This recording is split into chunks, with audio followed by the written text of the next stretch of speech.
No, I don't think so. It's interesting. When you look at this situation, all I can think of is none of them know themselves. I mean, they did this to themselves. When you think about it, they said, we'll put this in place and this will be so dire, this will have such dire consequences that we will come together and act. Well, on both sides, they have decided military cuts. Republicans, Democrats were sure that that would do them in. Nope, they're not going to budge. Democrats, same thing. So it's interesting that they didn't even know themselves enough to set up a process that would force them to compromise. And now you've got to wonder what is going to happen. We see President Obama now reaching out to Republicans to try to get some movement here. But listen, since late December until what was it, late February, they didn't meet face to face to iron this thing out, at least the top leaders. I mean, there was communication, and I think we need to be fair about that. But, you've got to think, what were they putting into place that they didn't even know themselves enough to know what would bring them to the table? And how are they going to resolve that in the next 3 weeks? And I agree with Dominic that, yes, the president may have overstated, Democrats may have overstated how dramatic the impact would be immediately midnight March 1st. But there is an enormous impact for people who are hurt by these cuts, and it will increase as you go on. And I guess they're hoping that that will force them to the table. But at this point, you've got to wonder if that's going to happen. Hey, Andrew, you know what I think would be real leadership in this case? You may say it's simplistic, but if Americans are going to feel the pain, why shouldn't lawmakers forfeit 2 days a week of their salary? Well, actually, it's against the law. It may be against the law, but you can find other ways around it. It's happened in Albany before. It's a bad idea, Dominic. Congratulations. Okay, well, you don't want people in decision-making positions making decisions based upon their own economic self-interest. The whole theory here is that people in those situations should be looking at the public interest, not whether they get paid. But they're not looking at the public interest. You know that, I know that, and Dean Zano knows that. But keep leadership in mind. I want to get to one other aspect of this, and as we've been telling you, and as Richard referenced, the next Washington-created budget crisis is just 3 weeks away. That's when the current budget deal, the thing that's keeping the government running at all, expires. And without a new deal, we could be looking at a government shutdown. But have no fear, John Boehner says he and his party, they're ready to save the day. The House will pass a bill this week to keep the government open through the end of the fiscal year. Spending is the problem here in Washington, and our goal is to cut spending, not to shut the government down.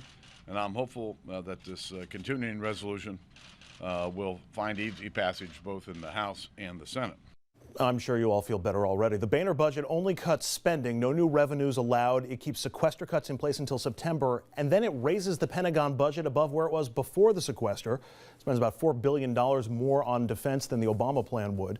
It also spends more on veterans, our embassies, NASA, and renovations to the Capitol dome, because that's important. But it cuts everything else 5% across the board, just like the sequester does.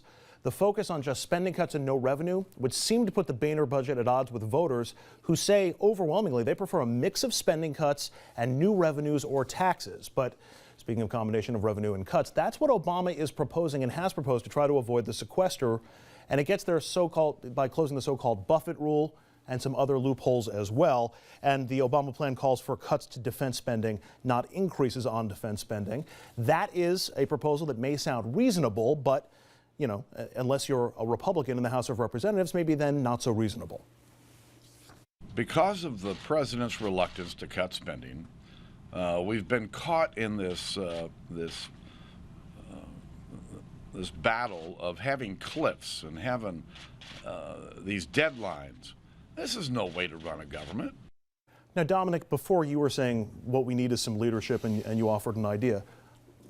Everybody's been pointing to, a lot of Republicans have been pointing to the White House saying, where's the leadership from the White House?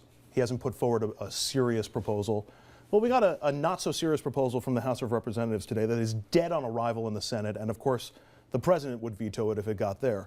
Doesn't this leadership thing work both ways too? Shouldn't Republicans in the House be coming up with some leadership action of their own and maybe working towards a compromise? What do you mean by leadership? What constitutes leadership? Putting a detailed proposal on the table? Sometimes leadership is going out to the country, making your case the way the president's been doing. It's a phrase. It's a slogan. It has no content. The better question is, what is the economic theory best suited to move the American economy forward? Republicans say it's austerity. Cut spending, reduce the size of the deficit by spending cuts only, and therefore we'll all be better off. Well, that may have some value in the long run, but in the short run, it's bad economics. I think the president is well served, even the Republicans would be well served, explaining to the American people not who's making the biggest speeches and offering the most detailed plan, but whose ideas are most likely to move the economy forward. But in the political arena, that kind of thinking is going up against, we spend too much, we got a spending problem and we need to cut spending. That's easy for people to digest, isn't it? Yeah, well, yeah, absolutely. But, you know, I think if you look at the polls, Americans are asking for a mixed solution. They are asking to close tax loopholes. They are asking to cut spending, and they're asking to increase revenues in certain areas. So they're asking for a mixed bag. And in some ways, that seems to be a more reasonable approach than you're getting from either side. And there you see the numbers calling for compromise, and people equally want Republicans and the White House and Democrats to compromise together on this. But Dominic, compromise is like a four-letter word in Washington these days. You know, everyone says cut, cut, cut until it's my backyard. And we've already seen that.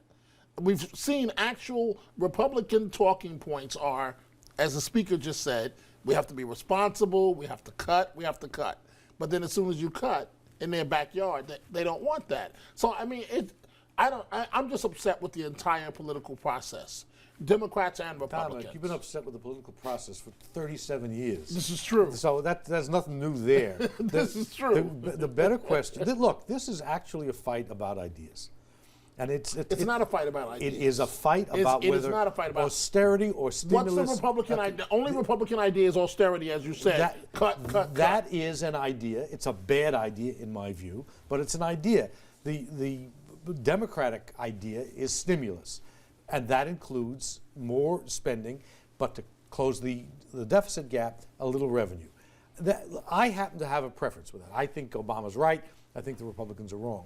But it would be better for everybody if instead of just pointing fingers at the ones you like and the ones you don't like, people started focusing on what ideas are best suited to help the American economy and the American people.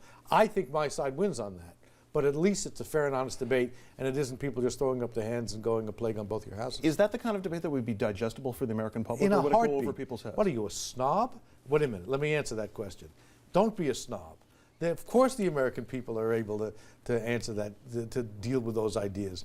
In fact, they did that in the last election, where the austerity candidate got his head handed to him, and the guy who said, no, there are better ways to do this, won.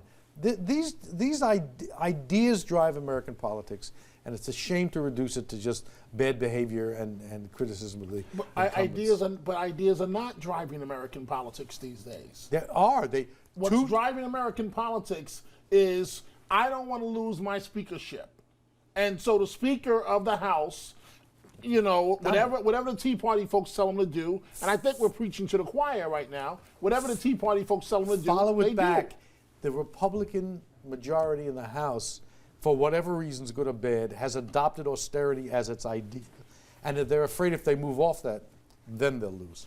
All right, we are going to take a quick break. I'm going to put my non-snobby suit on. When we come back, we're going to talk immigration. Don't say a word. Don't say a word. Former Florida Governor Jeb Bush has made a major flip-flop on a path to citizenship.